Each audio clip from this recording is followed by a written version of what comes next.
He is a massive internet presence. He speaks all over the world. His name is Tom Bilyeu. Tom Bilyeu sold his company Quest Nutrition for $1 billion in cash. Successfully started and sold one of the most recognizable nutrition brands in the world. The breakthrough for me was to accept that I was hopelessly average and that was still going to allow me to be successful. Growth mindset didn't exist when I was a kid. I never heard those words until I was probably in my 30s. I could not see a path to success. You do need a freakish amount of self-belief to accomplish great things. Why are people so scared of being rigorously accountable? I channeled all of my frustrations not into the resentment of the world, but into fuel to improve every single aspect of my life. So the only belief that matters is if you put time and energy into getting better at something, you will actually get better at that thing. I want to know, what is it that you guys do at the community level that is so useful? There is no amount of success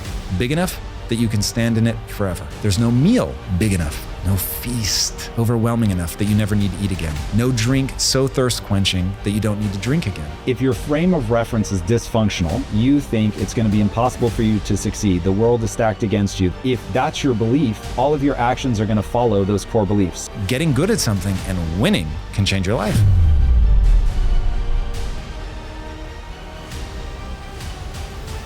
All right, everybody, welcome to another episode of Mislaibeled. I'm going to be doing a little bit of a different intro just because I sat down with my awesome guest, which you're about to find out who it is. We just started talking and the conversation just flowed, so I did not want to stop it and give a official intro. But our guest today is Tom Bilyeu. He's the co-founder of Quest Nutrition. He's also a very sought-after motivational speaker, expert on mindset transformation, and he is the host of the Impact Theory podcast. This was an awesome conversation. I encourage everyone to listen. Super, super good dude with some tremendous insight. I hope all you guys enjoy. Peace and love. But back to the question of how the aesthetic world is managing, I think to be successful, I just think it comes down, there's a recipe to success. And I always talk about this in the terms of anti-Semitism and where anti-Semitism actually makes a lot of sense. It's like, how the hell... I can't wait to hear this. You're gonna love me. I promise you. I'm a no holds barred guy. Like I'm the guy in the Orthodox world that's you're gonna enjoy talking to. The reason why anti-Semitism makes a lot of sense, and I know you're like, oh, here comes some Hitler supporting piece of shit, but no, you're not about to get that. So sorry. The reason why it makes sense is because it's very logical to come to a conclusion of how can such a group of people that are such a minority have so much outsized success. So it's easy to come to the, especially if you're not a happy person, it's very easy to come to the outcome of, obviously there's something going on here, right? There's something fishy in the air. It's like anytime we see something's too good to be true, we all of a sudden start thinking okay, it probably is too good to be true, right? That's hence where the line comes from. But I actually think it's not the case at all. And I always say that I actually think if any single denomination or minority, or any group of people for that matter, follow the exact recipe that happens in the Jewish community, I think they will have the exact same results because I think it's like a cake. Like you just got to follow the recipe. Like it's right there for you.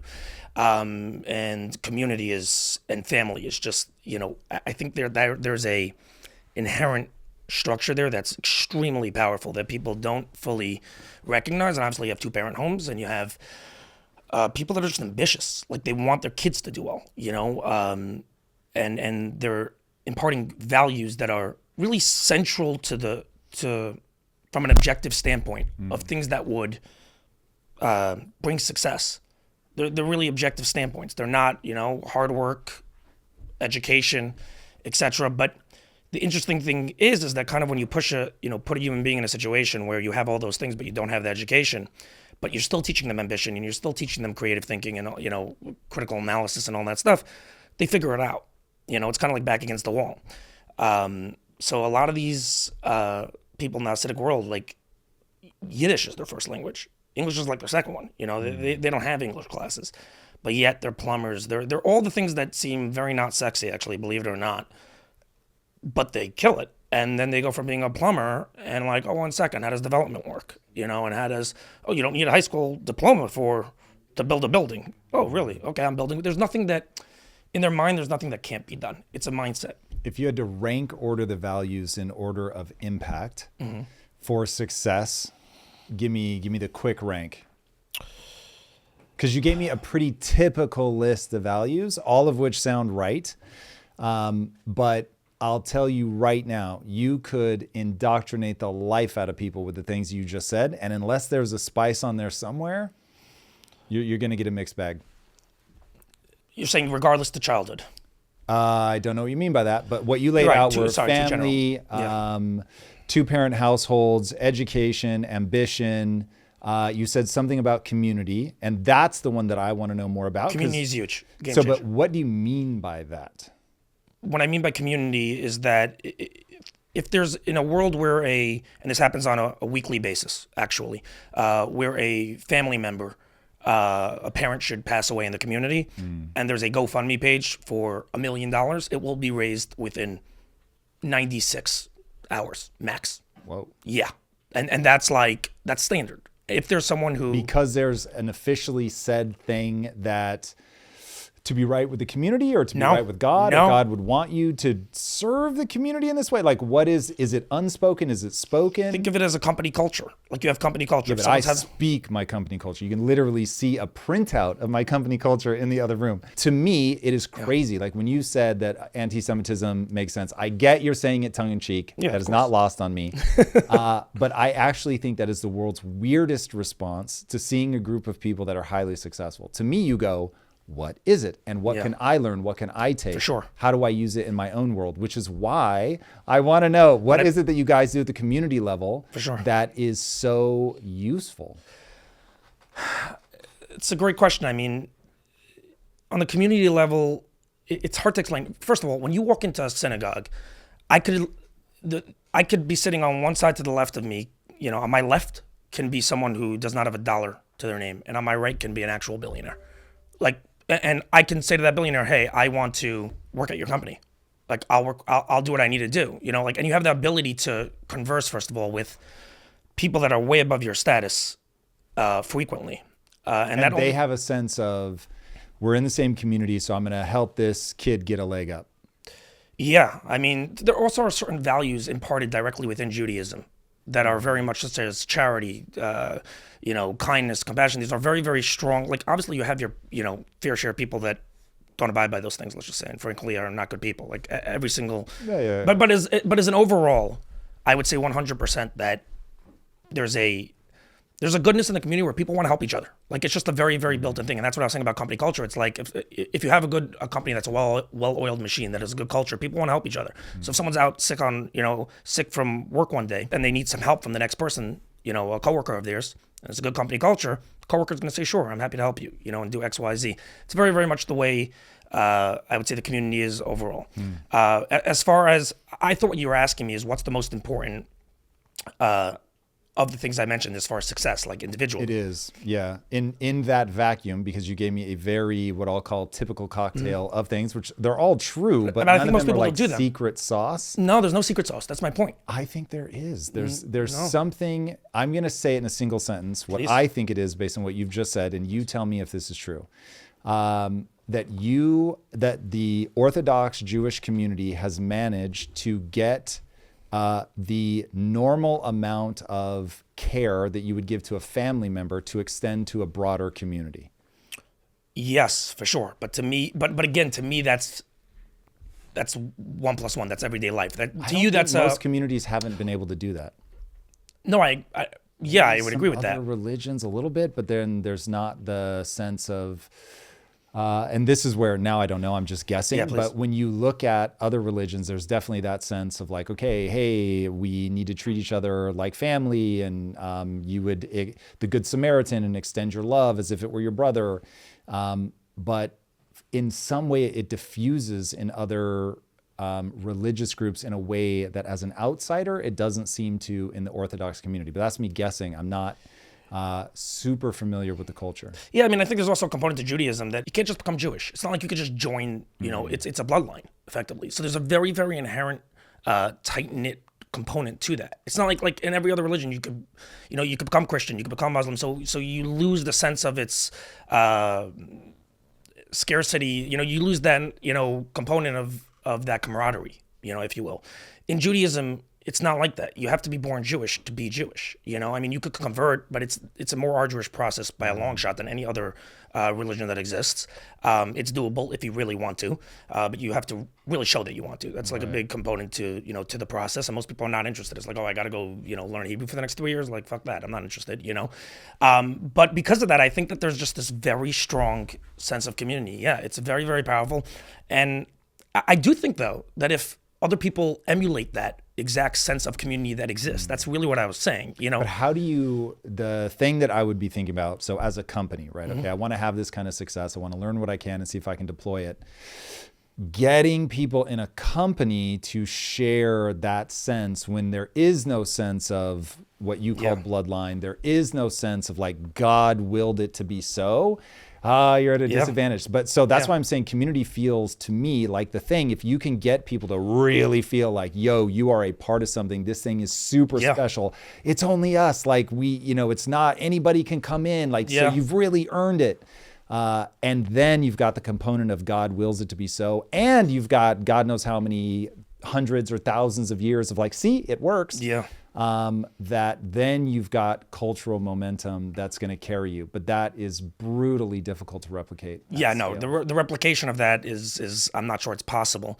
But it's just the idea to as a community or people or family, in my opinion, to know that, you know, like you speak about your familiarity with the inner city, and that there is a way to get out or make it 100 times better, you know, and you've said that frequently. I think that the lesson that I guess could be extrapolated from what I'm saying is that it exists. You could extrapolate a lot from looking at the success and actually take away a lot and start implementing it by yourself on an individual level, even if you're not Jewish. Like at the end of the day. So you don't think community is the strong punchline?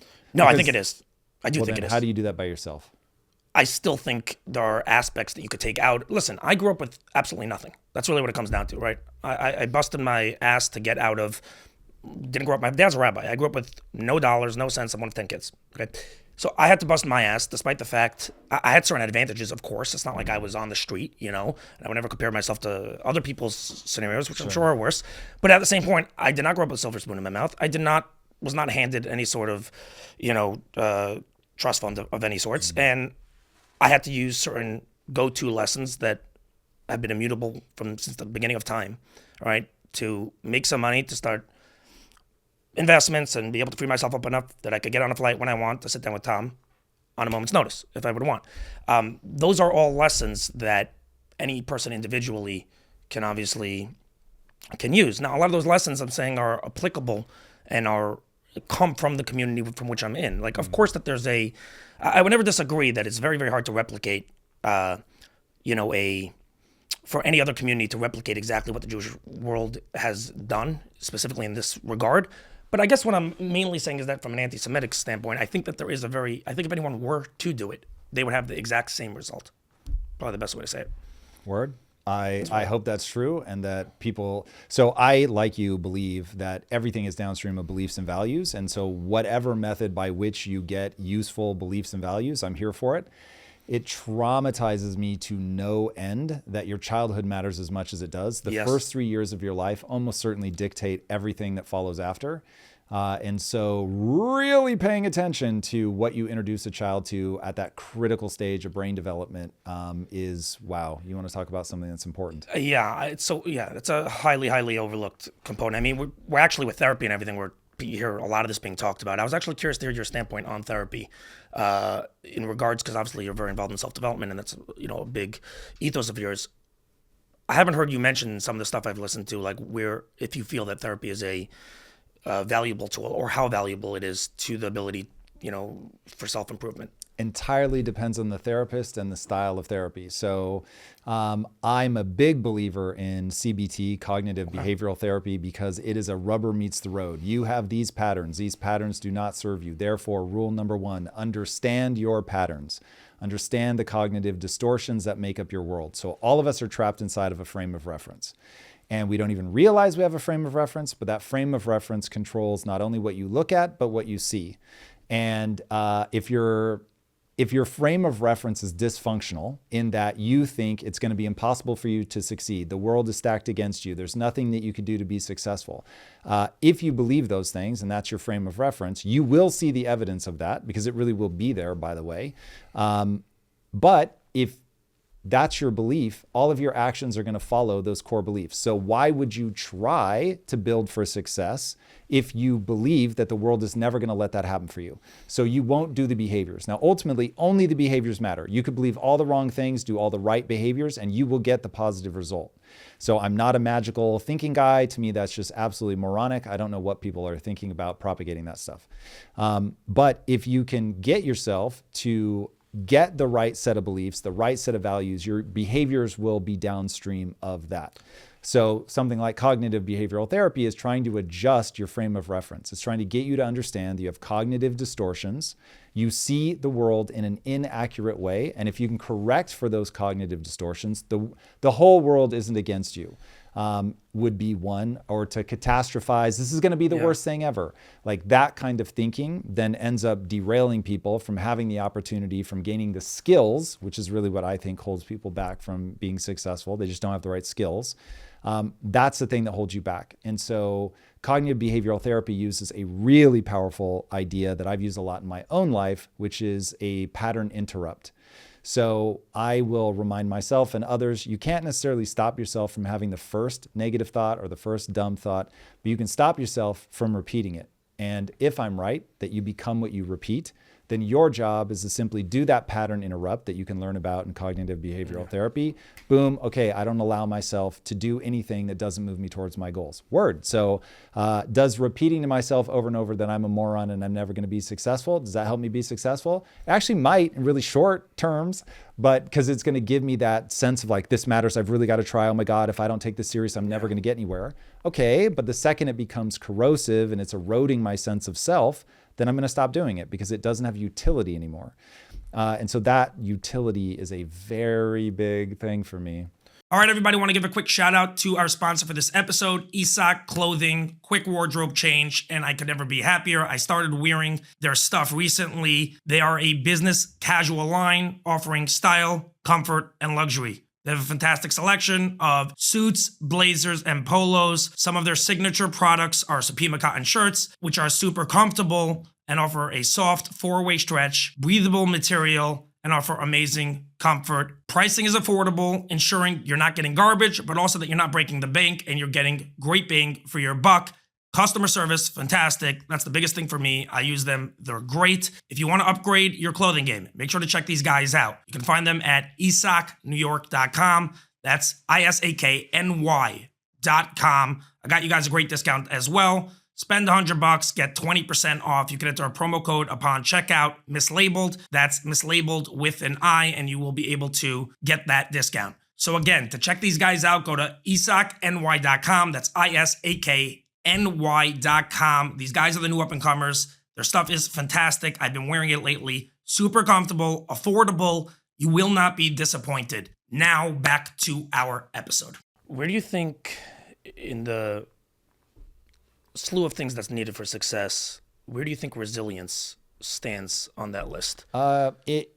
Depending on what angle you're looking at it from, it's number one. Because if you have all the right ideas, but you get broken emotionally, which is what kills most people in terms of their pursuit of success, then you have nothing. You could have great ideas, but if you don't have the emotional resilience to push through the reality that success looks something like this, you have a guess as to what you need to do to be successful, and you try to do it and you fail. And people point at you and they laugh at you because you really did embarrass yourself and you really do look stupid. And they actually have reason to say that you're dumb or you look silly or whatever. And because most people have not taken the time to earn their own respect by defining a set of values that they believe people ought to live by and then living by them, when other people tell them that they're a loser, they believe it because they don't have any internal locus of their own sense of self. Yeah. So that emotional difficulty breaks them because it is so unpleasant to be laughed at. And I've said many times that my superpower is the ability to be laughed at longer than the next person.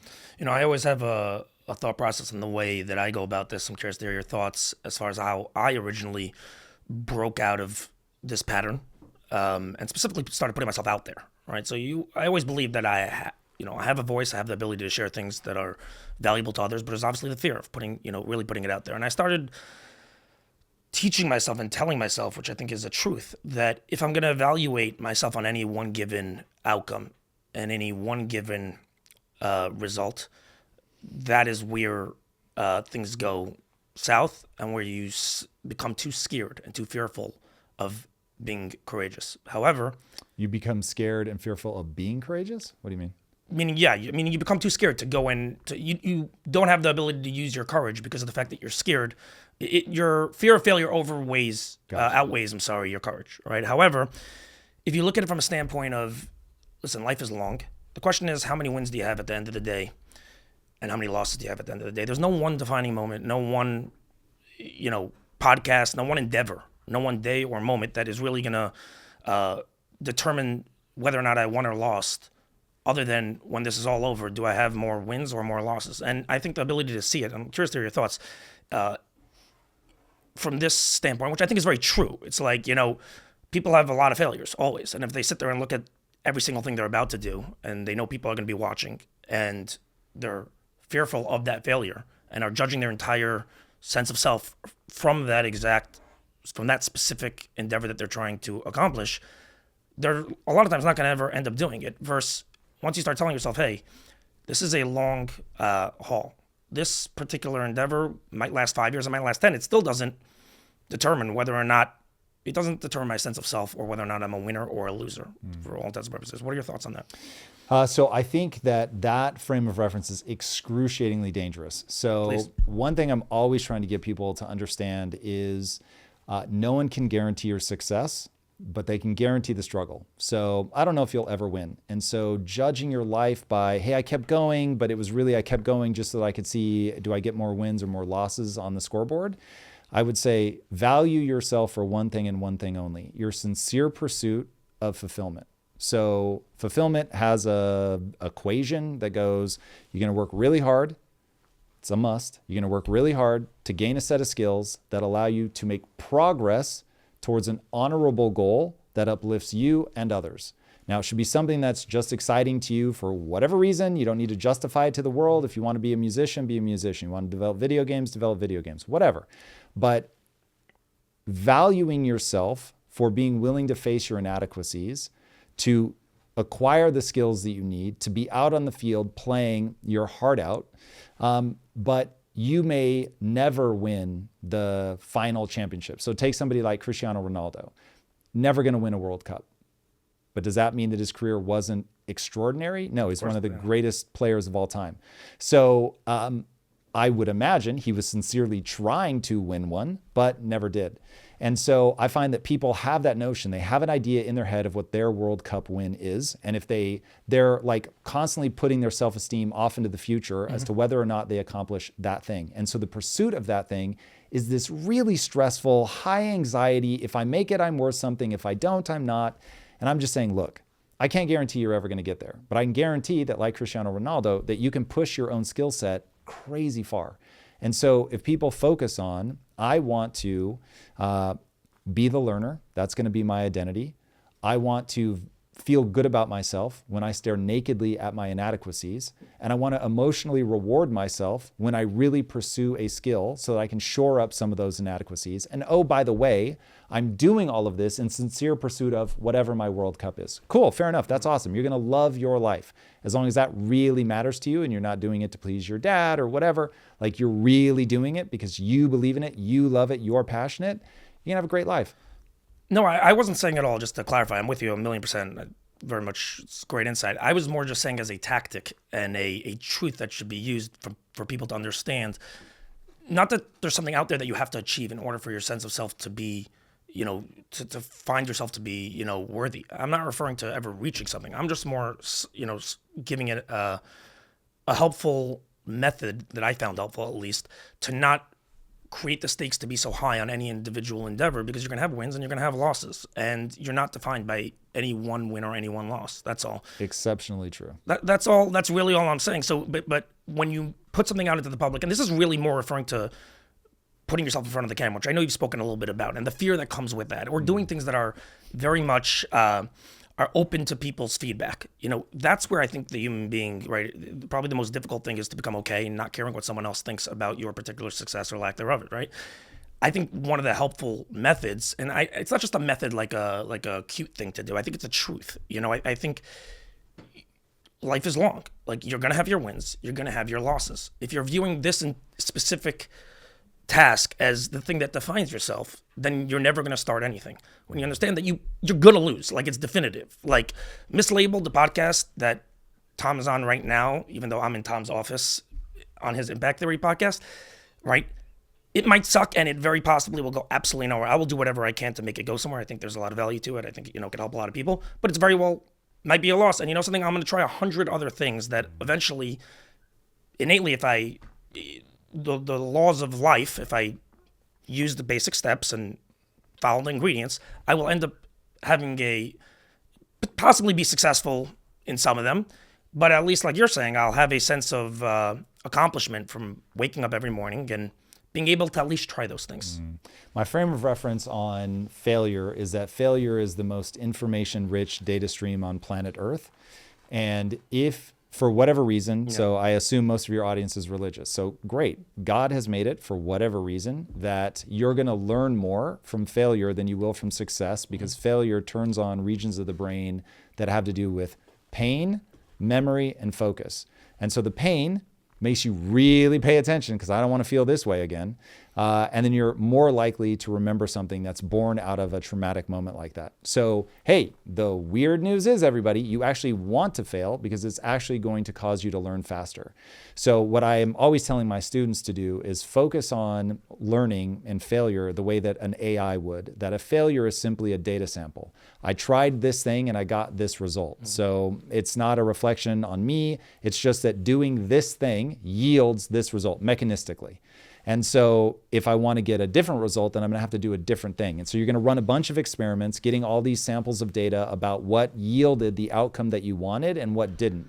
And if you can just break away from that notion of, oh, this is a failure and I'm a failure and people are laughing, I look so stupid, and just treat it like AI. And one of my favorite videos is an AI learning to play a game called Breakthrough. So people can do a search for this and see it. It's absolutely incredible. So it's like an old Atari game, and there's like this little paddle and a ball, and then these things, tiles up at the top, you have to break the tiles, and that's how you get points. And at first, the AI doesn't even understand that if you move the paddle, it hits the ball, and the balls will hit the tiles and they'll break. So it's just like jiggling the paddle back and forth, because it's a control that it has. And so it's just doing it randomly. And then once it accidentally hits the ball, and it gets points, and then it's like, oh, motherfucker, I know exactly what to do. And so then it starts hitting the ball like very predictably. And then one time it will break through on the side and start breaking along the top. And then it realizes, oh, the game is to, as efficiently as possible, break through the side and then start breaking the top. But if, when it was wiggling the paddle and people were laughing at it, it was like, oh, I don't know how to play Breakthrough, and it just quit, then it would never have learned these very efficient rules. It's funny you say this, because whenever I talk about, like in my own company, people, when something's not working and people are like seemingly ready to give up, and I'm like, hold on one second, have we tried? There's a list of things that before I started doing this, that I envisioned, that I thought will make this successful. First thing is, what are all those things? So I have all those things down on a piece of paper. Now, have we done every single one of those things? So the first response is always, yeah, we've done every single one of those things. But the key question that I always follow up with, have we done them in conjunction with each other? Okay, that's the key factor. So many times I find, right, when we're trying to become good at something, so we have an idea and we kind of think of, this is in our motivational stage, our inspirational stage, in the very, very beginning, and before we're getting knocked down. And we have a certain vision of all the pieces that need to happen and come together in order to create a successful outcome.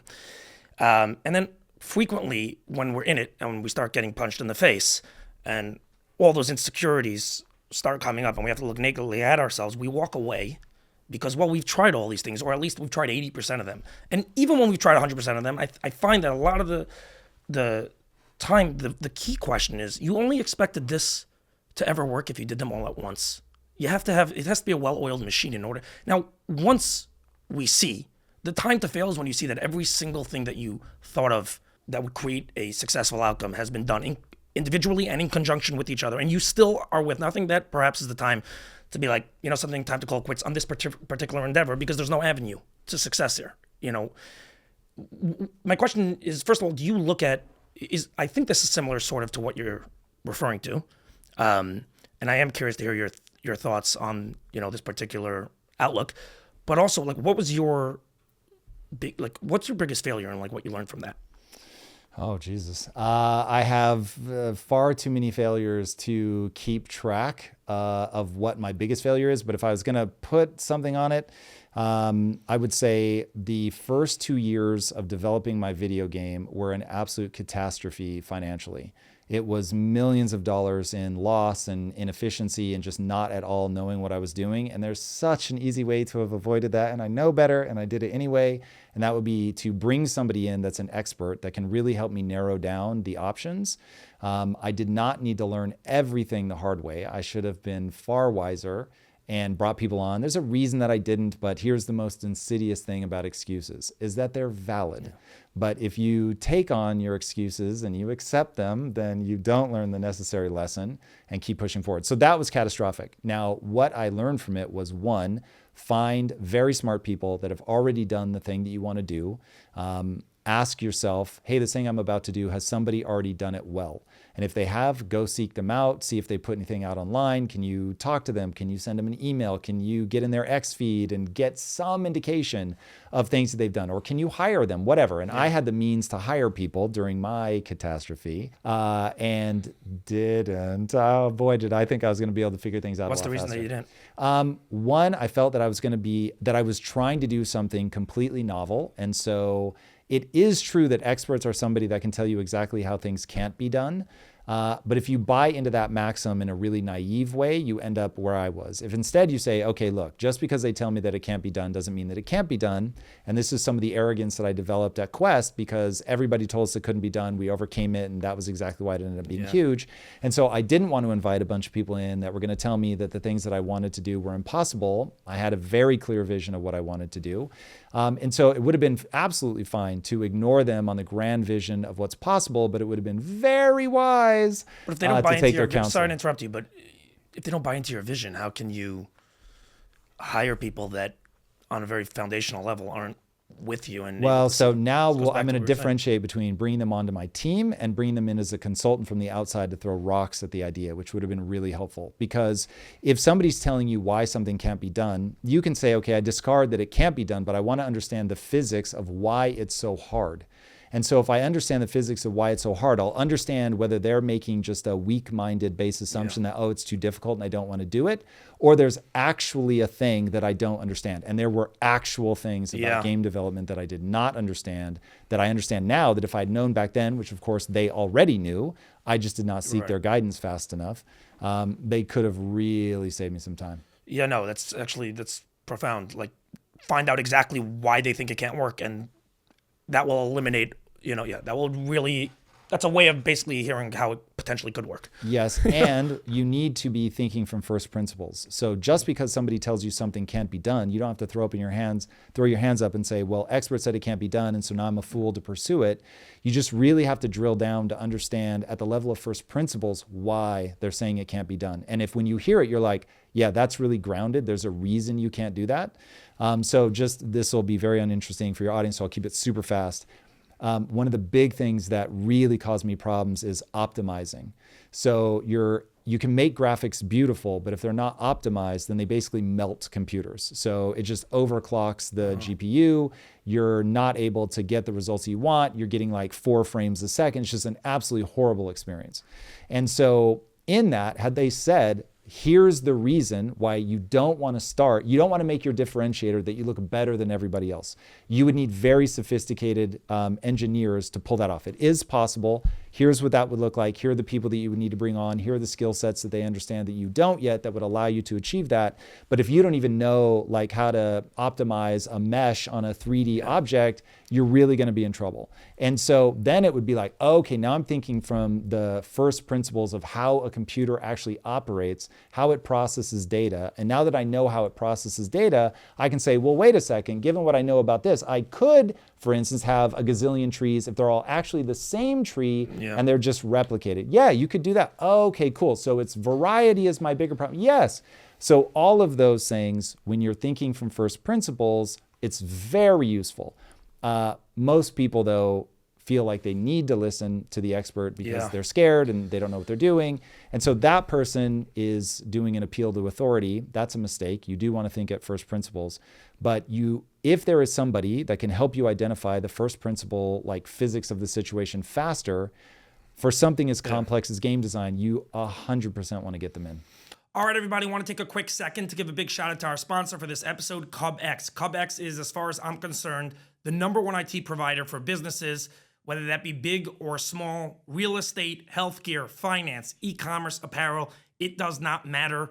These guys have it on lock. I know this because I personally use them, and I've referred these guys to probably 10 different friends of mine who are all running both small or large businesses, and they've all come back to me and have given me rave reviews about these guys and thanked me profusely for sending them their way. So if you want to get ahead and focus on the things that make you money and not be busy for hours when a tech issue comes up, give these guys a call. They have changed the game and, most importantly, have changed the IT experience for those who use them.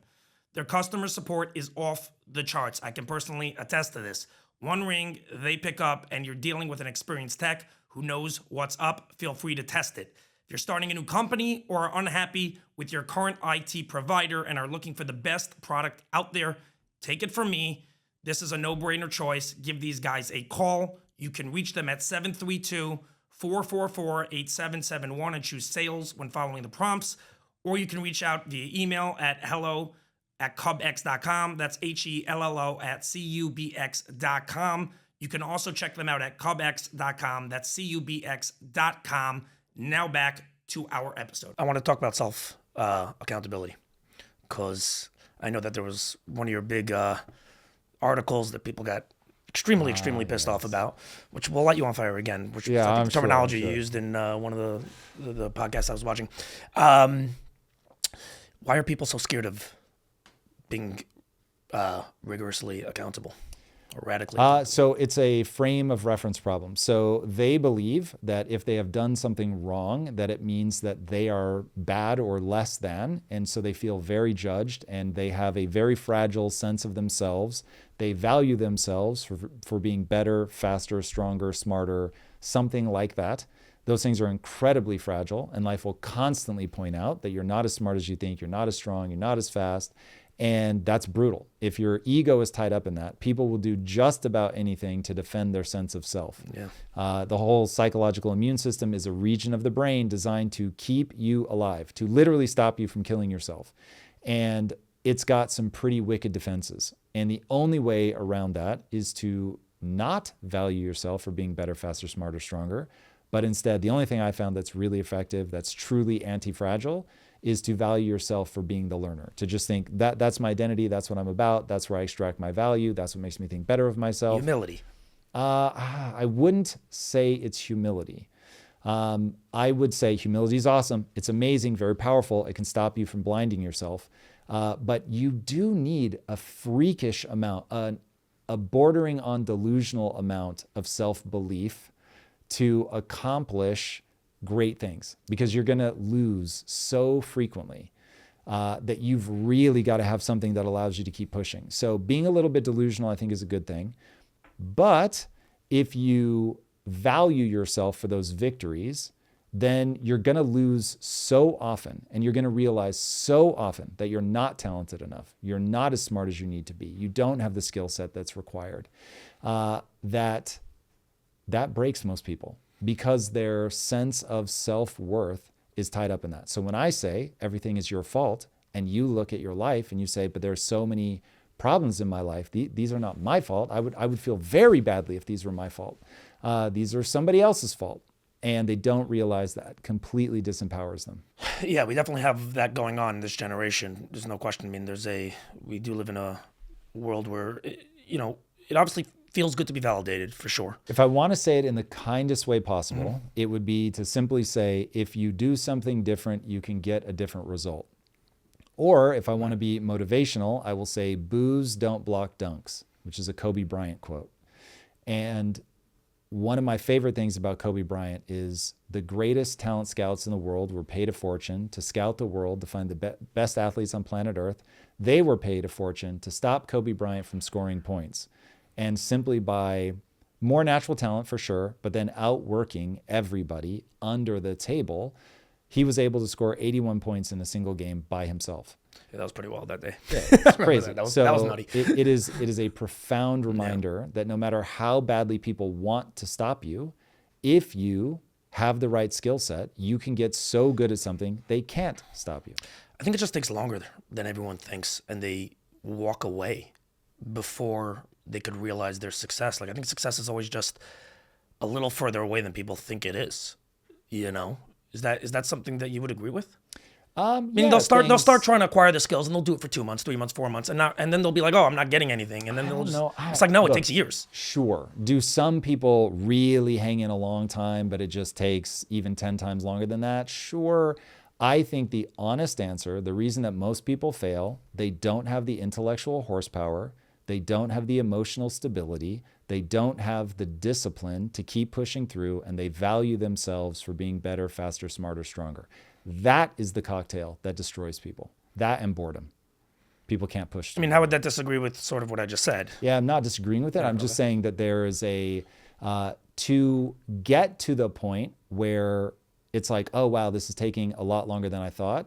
You will already have to have been grinding for a long time, and virtually nobody grinds for a long time. Yeah. I'm just saying most people die long before they get to your very valid point that 100% odds are it's going to take a lot longer than you expect.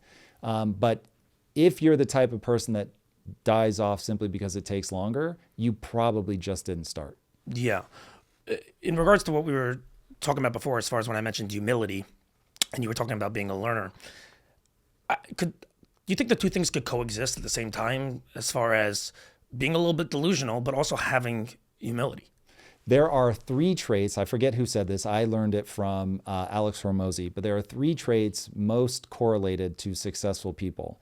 It is a delusional belief in yourself, followed by a just overwhelming fear that you'll never be good enough, coupled with the ability to delay gratification. I think that is the cocktail. If you don't believe in yourself, and you'll notice humility was not on the list. I'm not saying it's not valuable. It's a wonderful spice in life. And like I said, humility will stop you from blinding yourself, and you'll see spectacular flameouts at the top because it's somebody who got to the top with a delusional self-belief, and they could never have a self-correcting mechanism to go, maybe I don't see this as clearly as I think I do. And so if you hear me saying that humility isn't an extremely powerful tool in life, I am not saying that. Right. Humility is, for 1,000 reasons, one of the most important things you could develop. But when I think about success, humility is not necessarily the thing. Look at Kanye West, right? Okay, so Kanye does what Kanye does because he believes in himself to like a freakish degree. Yeah. But then he implodes at the highest level possible for reasons your community will be all too familiar with, because he just had no humility. He's got no ability internally to check himself and to ask himself, do I see this situation clearly? Now, I am always telling people, please, for the love of God, distrust yourself. Distrust yourself. Yeah. Don't think you see the world correctly. You don't see the world correctly. The only thing I know about myself is whatever I think is real, it's not real. Yeah. I'm groping in the dark, trying to figure out what this is. And so if you can get to the point where you're like, okay, humility, very useful. I don't trust my emotions. I don't trust my read of the situation, but I have to act. I have to move forward. So I'm going to construct a worldview. I'm going to construct a hypothesis that I'm going to test, what I call the physics of progress. And I'm going to run this experiment. If I do this thing, I expect to get this result. Do that thing. Did you get that result? If you got that result, cool, then you're pretty close to the truth. If you didn't get that result, then there's something that you don't understand. And now you need to step back and figure out, what is it I don't understand? But here's the thing, and this is why I have a conflicted relationship with humility. If you want to do something extraordinary, you are going to have to intoxicate people with certainty. You are going to have to make them believe. Now, one of the most difficult things to do as an entrepreneur is to take a scatter plot of dots, connect a bunch of them into a shape that you can get other people excited about. Yeah. We're going to do exactly these things and get exactly this result. You can trust me. You can ride with me. We're going to do this. Then that entrepreneur, all alone, when nobody's looking, they need to go away into a room and go, the only thing I know is something about that picture that I just told people is wrong, but I don't know what it is yet. And so I have to figure out what's wrong. And so hopefully they then build a group of people around them that will tell them the truth, that won't have a problem speaking to power, that will say, hey, Tom, that's idiotic. How on earth could you think that's true? This is what's true. And then me doing my best to set my ego aside and not pay attention to the fact that they just called me an idiot. I go, okay, cool. Let's look at this from first principles so that I can identify what their base assumptions are that are driving their belief that I don't make any sense, identify my own base assumptions that have led me to believe that this is how these dots connect, and we run them. Now, every time you connect dots, we'll call that a hypothesis. A hypothesis in science, anywhere in life, quite frankly, it makes a prediction. Once you know what your hypothesis predicts, go test it. Yeah. And if when you run that hypothesis, oh my God, the thing that I said would happen happened. Now you know that you're getting close to the truth. And those dots are actually closer maybe than you think. So humility, very useful, but you want to be able to present yourself with confidence. You want to be able to build that confidence inside yourself. Yeah, I mean, I don't think there's necessarily an argument between humility and having confidence at the same time. Perfect. Or humility and really believing in something strongly. Again, I love humility. No, I don't think you don't. I understand. I'm not saying that you're against humility by any means. So just to clarify, I'm with you. I'm just more trying to walk a tightrope between the two, because I think that that's a lot of life is. I mean, life is complex, and walking the tightrope and understanding where everything fits in is one of the things that very much intrigues me to figure out. So I don't think while. Of course, you need certainty and confidence, or at least a strong belief in what you're doing in order to sell to other people, and because you believe it. I think you could still have humility walk alongside you through that journey, and you need to. If you trust yourself, you're already dead. So I actually love what you said about don't ever trust yourself. Like, you're always trying to tell other people don't trust yourself. But there's a lot of people that would probably ask, how would I live my life with that level of self-doubt, with having that ring in my head all the time? It can't be self-doubt. This is okay. There's a book called The Tao Te Ching. And I don't remember if it's the first line, but early on in the book, it says a phrase I did not understand when I first read it, but now it has come to govern my life. It certainly should govern every podcaster's life. And the line is, the Tao that can be spoken is not the eternal Tao. Now, the Tao translates as the way. So a very simple way of saying a very flowery phrase would be to say that the path that can be explained is not the real path. So when I say humility is not the key, that doesn't mean that you can do away with humility. When I say that you shouldn't trust yourself, it doesn't mean that you don't believe in yourself. It means, the way I mean it, you're having a biological experience. Whether God created this body or not, doesn't matter to me. You have the body. You experience this life through your body. Your body is beholden to the laws of physics, and chemistry works in a certain way.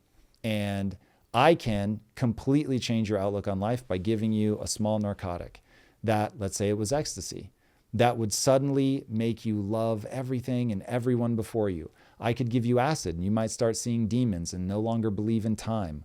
But that's all happening between your ears. As time melts down for you, nothing is changing for me because I'm outside of your biology.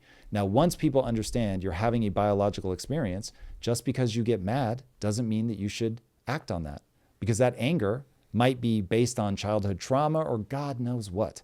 So I'm just saying, hey, here's how you should live your life. Have a very clear goal. Make sure that goal is honorable, meaning that it uplifts you and other people. It should be something that you find exciting. And now, do and believe the things that move you towards that goal. Now, why would I say believe things that move you towards that goal instead of believe things that are true? Because you're having a biological experience. And did you know what I'm about to say is true? You can only see 0.0035% of the available electromagnetic spectrum. That means that your brain is making all of this up. Here's another fun one. Did you know that you don't have a photoreceptor for the color purple? It's a figment of our imagination. It is literally a figment of your imagination. So you are in the matrix, even if the matrix is simply your own brain's interpretation, doing its best to represent what's actually there, but it's your brain's interpretation. And if I go in and selectively damage regions of your brain, your entire life will change. The entire way you perceive yourself, the entire way you perceive the world, it will all just change because I altered your biology. So when I'm talking about don't trust yourself, I'm saying that your biology is, now this might be controversial for your audience, but biology is a product of evolution from where I'm sitting, and its desire is to keep you alive long enough to have kids that have kids. It's not to make you great at business. It's to keep you alive long enough to have kids that have kids. Yeah, no, I don't think that there would be an argument on that, honestly. What was your child like? It was, did it feel normal? So I grew up in Tacoma, Washington before it was as populated as it is now. So you have to imagine this is back in the 80s. And the easiest way to explain how I grew up is my neighbors had cows, but I didn't. So it was just like in between rural and suburban. It didn't feel suburban the way that you see it in like John Hughes movies. It definitely felt closer to rural, but I didn't grow up on a farm or anything like that. And I was in a town. So I don't, if people hear rural, they're going to get the wrong impression, but if they hear suburbs, they will also get the wrong impression. So it was this weird sort of straddle. I had two parents, but I was Gen X. So I was a latchkey kid. I walked home from school when I was like 9.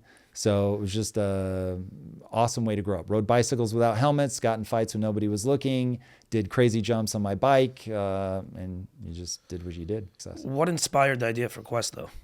All right, everybody, I want to give a quick shout out to our sponsor for this episode, Sunset Window Fashions, more commonly known as Daniel Dax, the owner of the company, who is fantastic. He does all kinds of window shades, whether that be drapes, zebra shades, Roman shades, silhouette, pirouette, you name it, any type of window shades. These are the guys to go to, as I always say, and it's the truth. I know this because I use them. Super, super nice guy. Amazing prices. I even priced it out with someone else. He came in far, far cheaper. Customer service, awesome. Just an awesome guy. I highly, highly recommend people reaching out to him. He's got the patience, picks up the phone. Just a nice guy with fantastic prices. You can't go wrong, and all the wealthy people are using him. He services mainly the New York area. Across the board, he will get back to you ASAP. The best number to reach him on is 917-440-0590. Again, that's 917-440-0590. Just ask for Daniel. You can let him know that you heard about him from the Mislaibeled podcast. Now back to our episode. That's a way weirder story. I'll do a speed run. If there's any part that you want to zoom in on, just let me know. Speed run goes like this. I go to film school. I think I'm going to graduate and get the 3-picture deal. I did not. I wrote a screenplay, got turned into a feature film. That whole experience was absolutely horrifying. And I met these two very successful entrepreneurs. They said, you're coming to the world with your hand out. If you want to control the art, you need to control the resources. So you should get into business and get rich. And I thought it would take 18 months. It took 15 years, but it worked. And Quest was a sort of in the middle of that journey. It was me realizing pursuing money is not interesting. And I had been, from the time I was a little kid, telling everybody, I'm going to be rich, I'm going to be rich, I'm going to be rich. So when I first started in business, it was literally just to get rich so I could go make movies. And so I showed up every day saying, I am here to get rich. I will do anything within my code of ethics to get rich. And just work. I hated my job so much that I would tell my wife, don't ask me about my day. I don't want to talk about it. And after 6 years not taking vacations. The funny part is that would bother only a woman. Imagine your wife came to you and said that to you. Do not ask me about my day. You'd be like, thank God. Actually, in fairness, that would be a real red alarm. And thankfully, she took it as such. And she said, look, you're now damaging our marriage. Oh, really? And something's got to change. And so I went in and quit, and then gave back $2 million worth of equity. And my partners were like, hold on. We feel the same. So what would it take for the three of us to keep working together? And so between the only thing that the three of us could agree had huge business potential and that I at least would be able to show up and be passionate about was nutrition. And so that was the one thing between us that overlapped. And so we started what we knew it could be big, but we certainly didn't know that it was going to get big that fast. How did you handle scaling when it wasn't Like, how even part detailed of the do you plans? want to get into? Because this is like, get deep. I mean, listen, I have all day. I assume you do not. So, I'll guess, take it at your luxury. But the basic idea is I'm just trying to understand, I think scaling is one of the harder parts of any business, and it's a part where people frequently burn to the ground, when they're trying to do that. So that happened very quick for you, right? I mean, clearly you said you were part of Quest for how long? 5, 8 years? I was there for just under 7 years. Under 7 years. I went from 0 to $1 billion plus valuation. Okay. And it happened, you thought it could be big, but way that more. Was fast, yeah. Yeah. I'd be lying if I said I that's thought we were gonna do rocket it that speed, fast. So It was crazy. basically you had to make good decisions on a real whim about scaling. Yep. What were those decisions that you look back on? So one, just always thinking from first principles to avoid stupid mistakes. So the smartest thing, there were 2 beats that we did that were just absolutely brilliant, game changing. Beat number 1 was become our own manufacturer so we could make a product that didn't exist. That was huge, very transformational and very counterintuitive at the time. And then the other one, which was also very counterintuitive, was to stay online until we built up so much demand in stores that we can negotiate a contract where we had the margins to scale.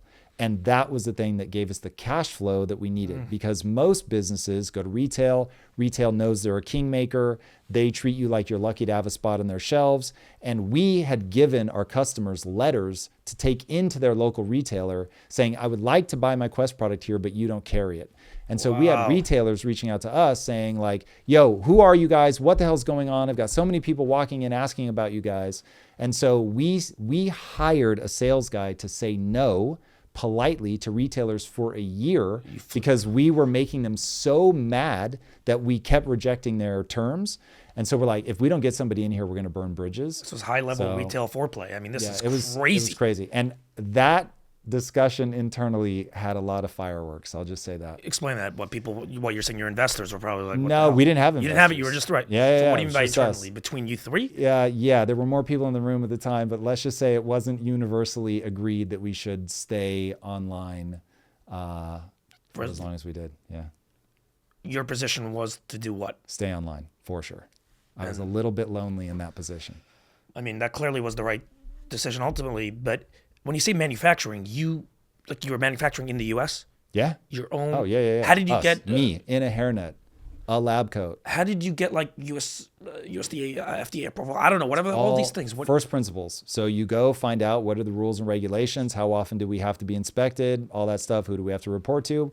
All that stuff is find outable. You just go figure it out and you start doing it. And it is an absolute nightmare. It is horrible and heinous in every way. And one of my favorite videos is a video of me and my wife. She always gets the date right. It was either just before Christmas or just before Thanksgiving, but it was like a Sunday. And it's freezing in the facility at this point. And I've got my wife there making a hand batch because we were testing a new flavor or something. I don't remember, but I had her there on like this really special weekend for us, and she was not happy. But you just do it.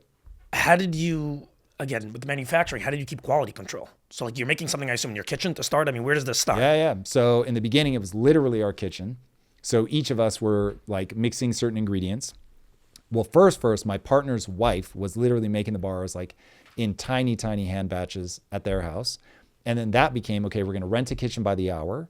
And so each of us had a certain number of ingredients that we had to measure out. So our wives would measure it out for us. Then we would take it all to this kitchen that we rented by the hour that was certified for health. You make the bars all by hand. You're sealing them 3 at a time. It was insanity. Excruciating. Yeah, brutal. But I mean, this is the way it's done. Everyone, all the great entrepreneurs have this. There's some sort of story that goes this way. 100%.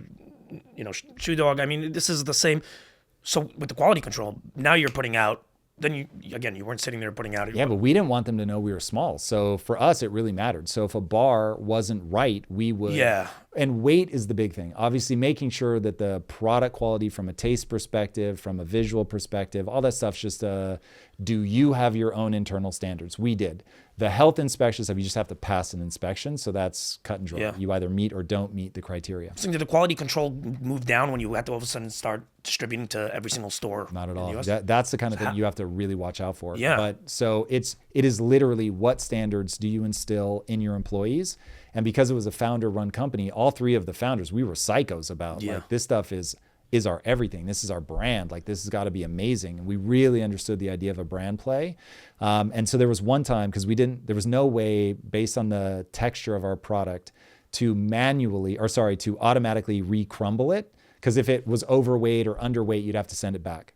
And so, meaning back to the front of the line. So we would have to hand break it apart. And there was one time I woke up in the middle of the night with my hands cramping closed because I'd been doing it all night. Honestly, that was funny. Even in the moment, I was like, this is crazy. Your body is just biologically responding we're just to what grinding it out so hard. It was nuts. Wow. What's your thoughts on leadership as a CEO when, let's just say, it comes to the Elon? What phase of the company am I at? It's very different.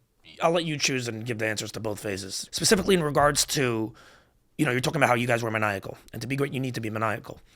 And yet you have Steve Jobs and the Elon Musks of the world. Jobs really seemed like more of a menace than people even talk about Musk as. But again, their level of accountability that they demand out of their employees is high. I assume you feel it's important to be respectful to your employees. At the same time, you also need to have a strong demand as to the work that's put in. Where do you see that balance and how to manage that? The balance is going to be based on the person's personality. So take a Steve Jobs. He can be mercurial because he is so gifted.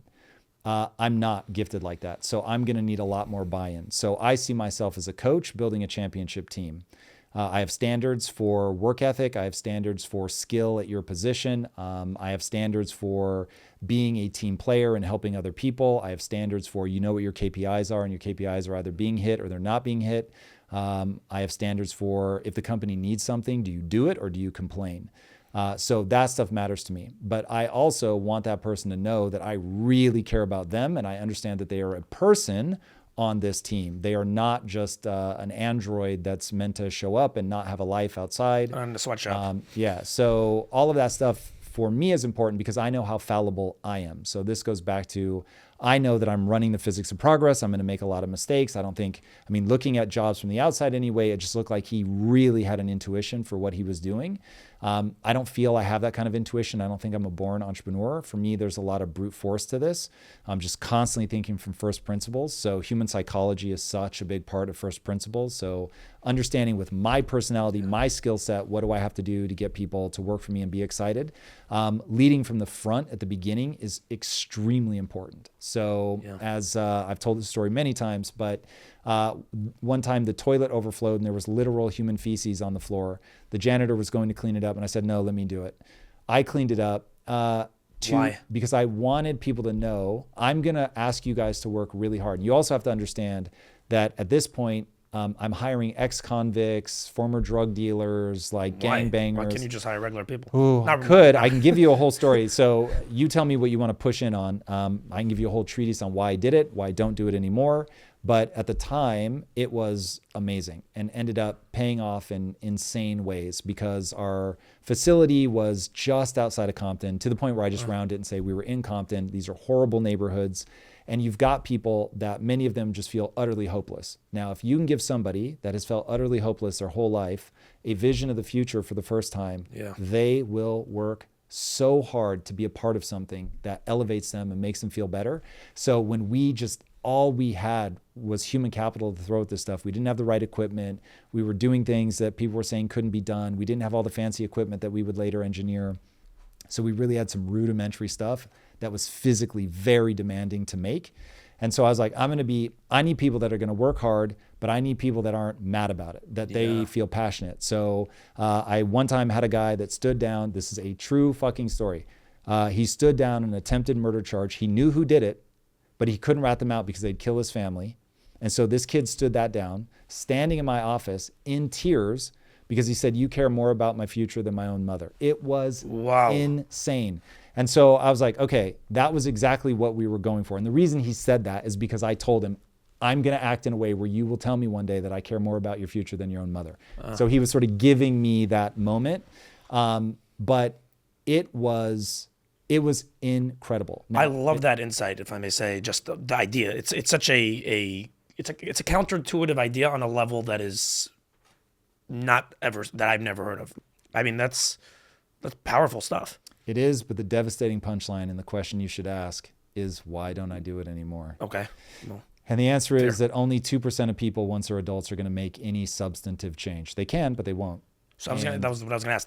Did these people end up? It broke my will. So the 2% that changed, to this day, it's the most incredible stuff ever. I just couldn't weather the storm of 98%. These are obviously rough numbers, but the overwhelming majority, they were the same the last day I saw them as they were the first day I met them.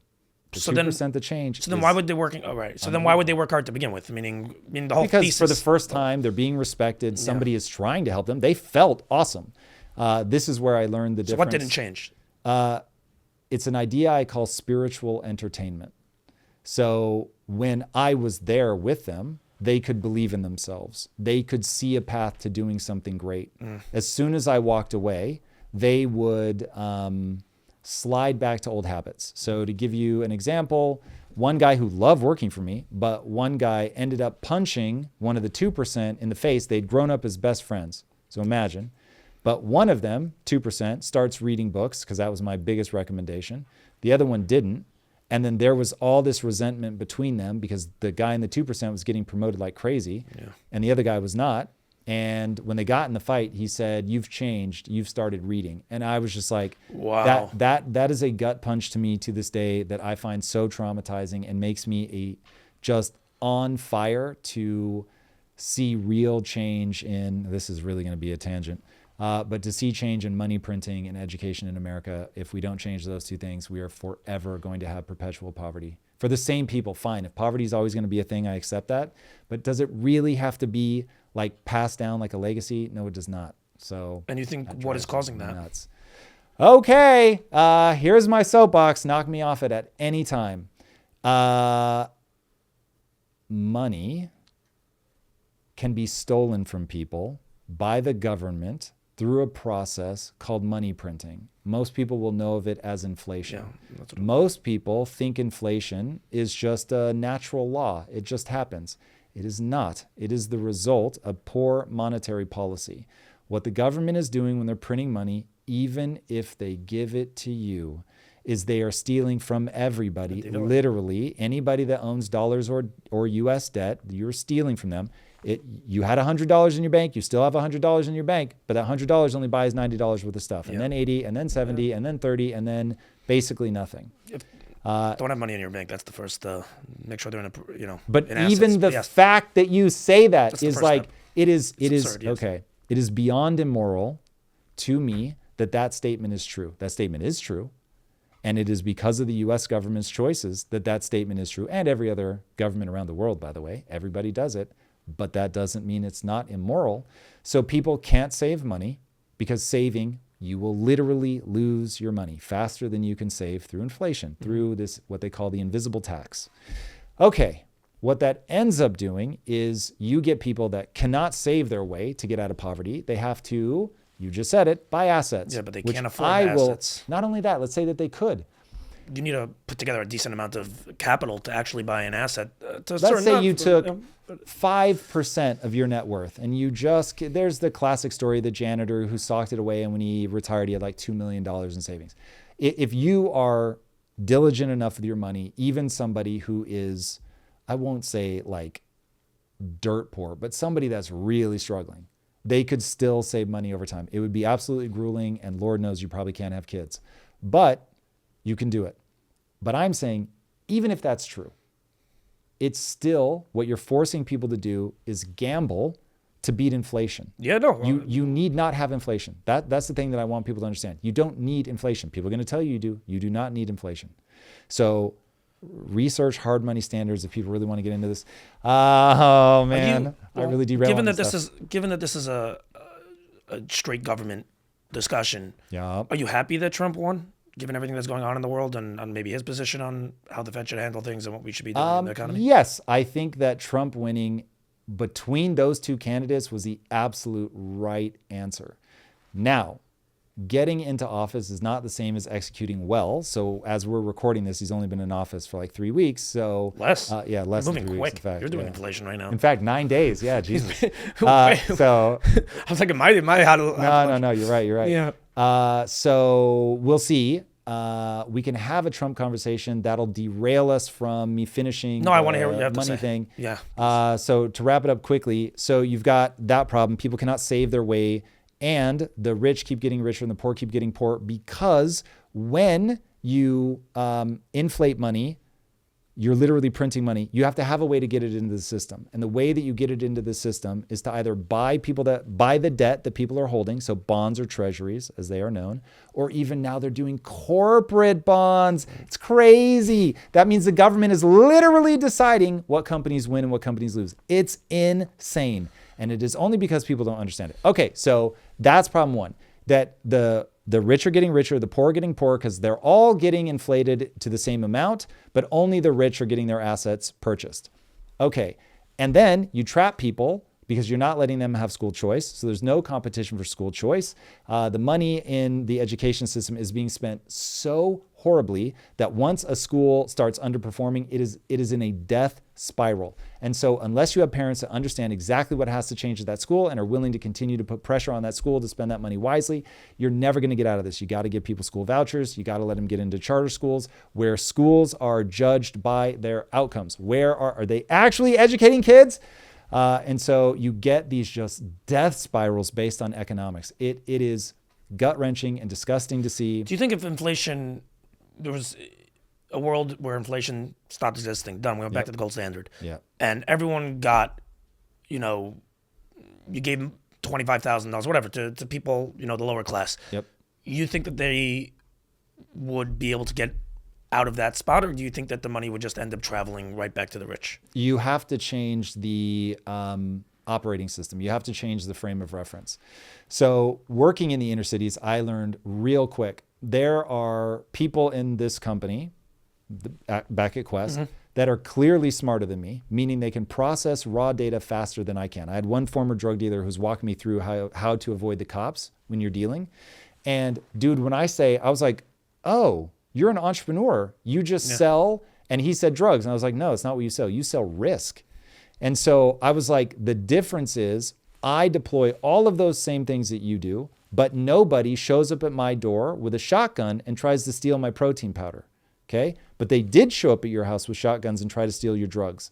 So not only do you have the cops coming after you, you have to do all this crazy stuff to avoid the cameras and all that, constantly changing cars, memorizing what undercover cops drive what cars, knowing what gangs are likely to come after you, having people that will give you information from rival gangs so you know when they're going to attack you. I mean, just insane. And I was like, and you have to manage all your employees and you have to manage your P&L. I was like, dude, you literally could be one of the great entrepreneurs. Like it was unbelievable. But his operating system is so weird that he's never going to get out of the hood. And here's the heartbreak. I am thinking of a real person as I tell you these stories. And guess what? He didn't move out of the fucking hood, even though he was making a ton of money. But you hear this from rappers all the time. They make money and they stay in the hood. And he died in a car accident because he was stopped at a red light. Two 14-year-old kids stole a car and hit him head on in a high-speed car chase. And I'm just like, dude, living in a nice neighborhood doesn't make you immune to that, but it makes it a lot less likely. It's very funny. The story you just said is very similar to one that I'm also familiar with someone I know very well, extremely well. For whatever reason, they didn't have faith in their ability to make money legally. And they got involved in a whole etc. And I'm telling you that person ended up obviously naturally going down. And this person told me a story that they had zero belief in themselves outside of this particular, outside of doing things that weren't fully kosher, let's call it.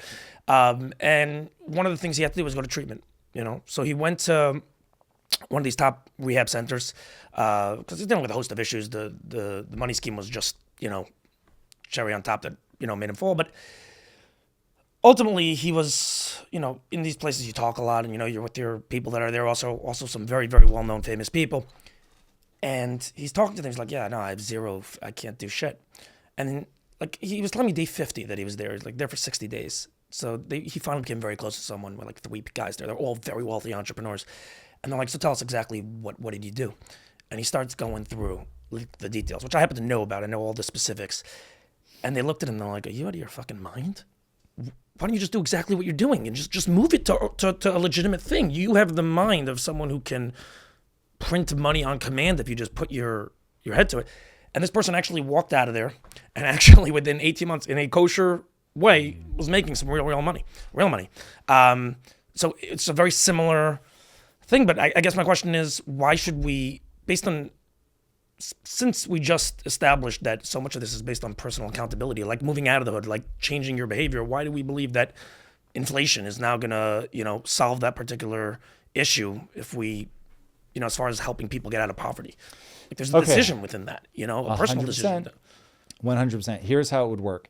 Once you stop stealing people's money and you can actually save your way to success and you fix the education system, now you've got a shot of poverty becomes, look, some people it's just an intellectual thing. They don't have the horsepower to navigate the world well. They are going to end up poor. It just is what it is.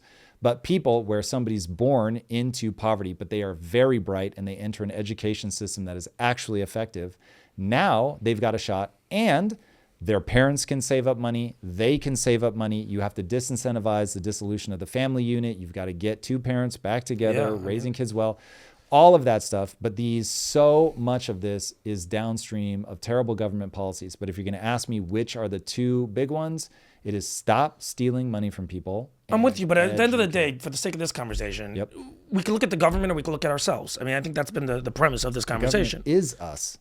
It's not me and you. You better believe it is. No, but that's taking away individual accountability. No. Of your ability to change them. Putting it on myself and saying, I don't get to say that the government is this exterior thing, a force that will not yield to my unrelenting control. People need to accept the government should be afraid of us. We should not be afraid of the government. And agreed. We are living in a very No, I agree with you 1,000,000%. But as far as the reaction and how to actually deal with things, given that that's the situation, and it's unlikely to change anytime in the very near future, just realistically, right? As much as, even if you're a Trump diehard, I mean, the guy's, he's one person and things don't change overnight. Right. So now the question becomes, what can Label do, what can Tom do to get out of our shitty situation that we're in? And ultimately, an individual, on an individual. Here is the God-forsaken, hateful truth. As somebody who really believed that I could introduce useful ideas to people that were in their late teens, early 20s, and that it would change the course of their life, I'm just telling you right now, you have to give up on adults.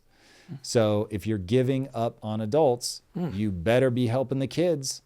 So education to me is your only play. You cannot, I don't think it's effective. I get the whole hey, hold yourself accountable. And it's true. But let me give you one example.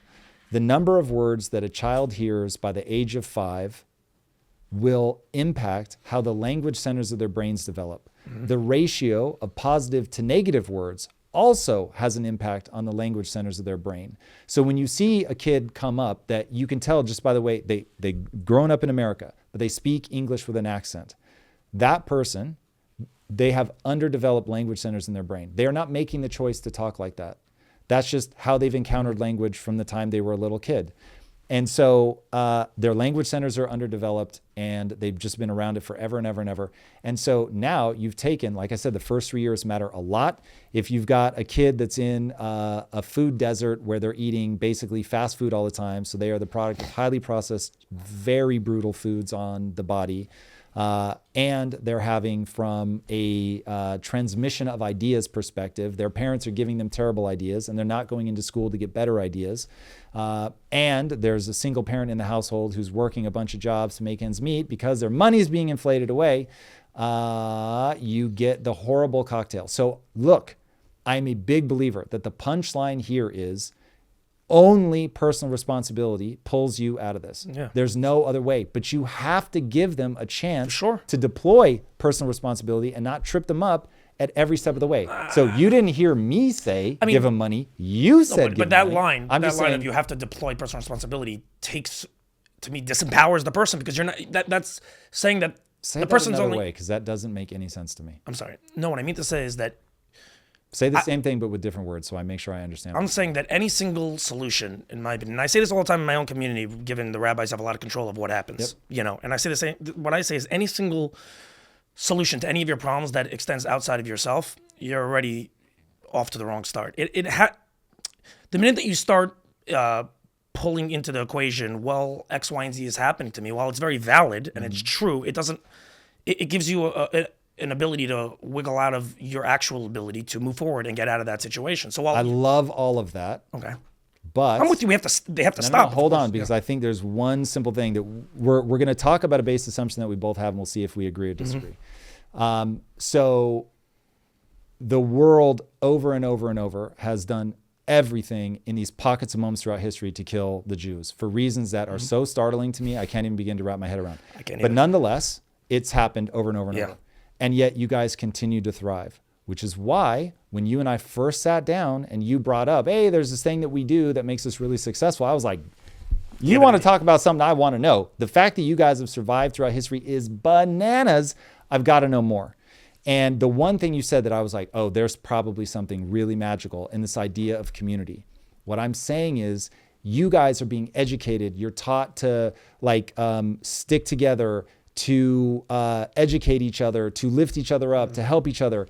If you're in that environment when you're young that doesn't do any of those things. I agree. Right, but I'm saying, with you. If it actually has an impact on the way that, just to keep it simple, the language centers of your brain develop, you're now at a disadvantage. So that person, they may be ready to pull themselves up by their bootstraps and all that, which, by the way, is the only thing that works. I want to be very clear. You can put me in the Booker T. Washington school of thought, where the guy was born a slave man, and he built a school that stands to this day. And you know how he did it? He first learned how to make bricks. This shit is real. He learned how to make bricks. He taught the students how to make bricks so that they could build their own school buildings. This shit, I'm not making this up, and I got to finish this one. They became the best maker of bricks in their area. So all of a sudden, just from doing a thing that was going to allow them to build the buildings, because personal responsibility, I'm not going to wait for anybody else to do it. I'm going to go and I'm going to fucking make the bricks myself and build this school, the ultimate expression, okay, of somebody that grew up hard. But this was a guy that I'm going to guess, I'm now prognosticating, realized on the intellectual side, I've been given a heaping dish. Like, he is just probably really smart. And so, God bless him. Yeah. And so he says, I'm going to create a system that's going to help other people. Just like you said, this is a game of community. Yeah. Dude, personal responsibility above everything. I'm the guy that wears a shirt that says, hold on. I'm the guy that wears a shirt that says everything is your fault. And so when I tell you, I've seen up fucking close that if you don't raise kids in the right environment, they are fucked forever. Yeah. Because for whatever reason, evolution or God cares not about you as a 25-year-old, cares a lot about your brain at 3. And you lock in trauma patterns, belief systems, attachment styles so early. And when all that stuff gets broken, it's going to make it hard down the road. Now, here's the bad news. It is an injury that was done to them, that was not their fault, but they're the only ones that can fix it. Yeah. But the really bad news is you just have to burn a whole generation, because I don't see any way to help them. Yeah. Because 98% of people, once they're past a certain age, they just won't change. They can. Can't teach an old dog new tricks. It does not seem to be. Now, I've got a whole host of hypotheses as to how people get trapped in their own minds, and boy, do I hope that somebody just has better words than me and they can shake them out of it. But boy, have I tried. I'm going to get crucified if I go any longer, but I do have to ask one last question. What time is it? That's the real question. It's only 3:30 p.m. right now. Absolutely not. It's 5:01. All right, let's keep going. How long, when am I I'm going to get shot in the face? 5 o'clock, but... Oh, for real? I'll give him the last question, but if you're having fun, I can just move a bunch of stuff. Give me 10 more minutes. With regards to anxiety and the food in this country, which is, I'm with you 1,000,000%, and absolute, the processed food is a nightmare. Where do you stand with RFK, let's say, right? You have this guy that is screaming about this, and he's throwing out the stats. And I mean, they're there, and it seems pretty obvious if you're someone watching that he's at least onto something. Yet you have an entire world that's a lot of people that are against him. Where do you stand? Do you think he has it figured out? I think he has a process by which to figure it out. I don't think anybody has it figured out, but he certainly has his finger on the pulse of the problem. He's built an entire career fighting back against some of the biggest companies in the world. So do I believe that of all the people that have come on the scene, he's the one that could see this stuff through? Yes. When it comes to anxiety, you mentioned once that the number one thing that you think affects it is diet. The number one thing that has affected it for me is diet. Yes. For you. Okay, well, that's a very, very big difference. And of one, so I think people need to run the experiment. But if somebody comes to me and says, hey, I have generalized anxiety. If you have acute anxiety, it could just really be that you're overblowing it, to your point earlier about you've got to stop making everything such a big deal. You're going to win some, you're going to lose some. That could be that. But if you have generalized anxiety where you don't even know why you're anxious, check your diet for sure. So what have you found to be an effective measure for both generalized and acute situations? Generalized anxiety for me was entirely diet related. As soon as I solved that problem, then my generalized anxiety went away literally in like 72 hours. It was crazy. I was very happy about that. For me, I was drinking too many diet Monster drinks. So I feel bad saying that because I still love them and I will have them very occasionally now. But yeah, that I would never have guessed that was the problem, especially because it's delayed. So I don't feel it when I'm drinking it. I don't feel it till the next day. Wow. But I finally was like, wait a second. I feel like every time I have one of these, that's when I feel anxious. How did you figure that out if it was happening the next day? day? Because I cleaned up my diet and the only thing that was left was the diet Monster. And so then I was like, I probably shouldn't be drinking, not even thinking about anxiety. Just I should probably stop drinking these. I don't want processed things in my life. I had this rule that I'm only going to drink things people have been drinking for thousands of years, which is basically water, coffee, tea, and alcohol. So I was like, well, I don't drink a lot of alcohol. I don't drink any wine. I don't drink tea. I'll have a little bit of coffee and I'll have my occasional Monster. And that's when I started noticing the pattern of, wait, every time I introduce a Monster, I'm like, that's when I feel weird. In 10 years from now, what do you want things to look like for you? Like if there was one thing you could accomplish. Want? Or what do I actually think is going to happen in the next 10 years? Give me both. Okay, these are very different answers. I'm trying to build the next Disney. So what I would want to happen is that I would have one of the biggest video games in the world, something I'm building called Project Kaizen. It's a game designed where it's empowerment all at the core, something that is somebody who's obsessed with helping people in the 11 to 15-year-old range to get the right idea set in their minds through entertainment. It's my whole shtick. But it's a game that acknowledges that I think people are going to spend more and more of their discretionary time inside of video games and making that an experience closer to Ready Player One, minus the VR. I don't think a lot about VR right now, but the ability to basically inhabit the game world, to build up a space that's uniquely yours, you can bring other people into, but that you can go compete in other areas. So that would be my fantasy. If I had a game doing billions of dollars in revenue, in 10 years, it'd be absolutely incredible. I don't think any of us will actually recognize the world in 10 years because of AI. So I think AI, however disruptive people think AI is going to be, it is going to be far more disruptive than that. And when I try to think beyond 3 years, I hit my own singularity where I can no longer predict what will actually happen. The rate of change is blinding. To give you an idea, I'm writing a screenplay right now, animated feature. I've hired some of the most talented writers in the world to work on this screenplay, and they've done good, but we haven't quite gotten the screenplay there. So I thought, let me take one more crack at this. There are ideas because I don't believe in turning people to a pair of hands. So when I'm working with a writer, I'm like, here are my ideas. Here's what I think is working, not working. Never ignore. If I say there's a problem, don't ignore me. But if I give you a solution, you can ignore me. It's the only way to get a writer to really be creative. It's a method we took from Pixar. So anyway, I've been doing that, had 2 separate sets of writers work on this thing, and just hasn't quite gotten there. So I'm like, okay, I'm going to sit down with ChatGPT Pro, and I'm going to see what this is like. When I tell you that it feels like I'm in the room with one of the most talented writers on planet Earth. Now, I still have to have the taste to say, don't do that, do this. But when you go in and say, I just noticed we have a problem with this. Can you just give me a couple of ideas? I'm not sure how we should approach this. And it'll be like, here are 4 ideas you can choose from. The ideas are awesome. So then you pick an idea and you go, okay, but the problem is for this, now we're going to have to plant it earlier. Otherwise it's going to feel like it comes out of nowhere. Yep, no problem. Totally understand. Here's where I'd plant it, ... And I'm reading it and I'm like, oh my God, that's brilliant. These are really good ideas. How dangerous? Do you think this is going to be a force, I should say, for more good or more bad ultimately? It's a tool. You want to beat somebody to death with it, you'll be able to. You want to hack systems that are unguarded, you'll be able to. You want to totally detach from human society and have relationships with only AIs, you'll be able to do that. You want to uplift humanity, you'll also be able to do that. So here's what I think will really play out. Sometime in the next 7 years, though probably a lot less, there are going to be pockets of violence where humans begin rebelling against the robots. My hope is that the violence is sequestered to just human on robot. We're already seeing it. Where do you find the robot? Week. Sorry to interrupt you. Where's the robot? People attacked a Waymo car this week in Los Angeles. What does that even mean? What are they attacking? They were kicking it. Maybe they're just like pissed off at the stupid car. It was like they couldn't talk to anyone. Do you see them doing that to normal cars? Like so I wrote a comic about this called Neon Future that really was me saying, okay, what does this world look like as AI and robotics really come online? Some people are going to integrate. They're going to augment themselves to keep up, Neuralink.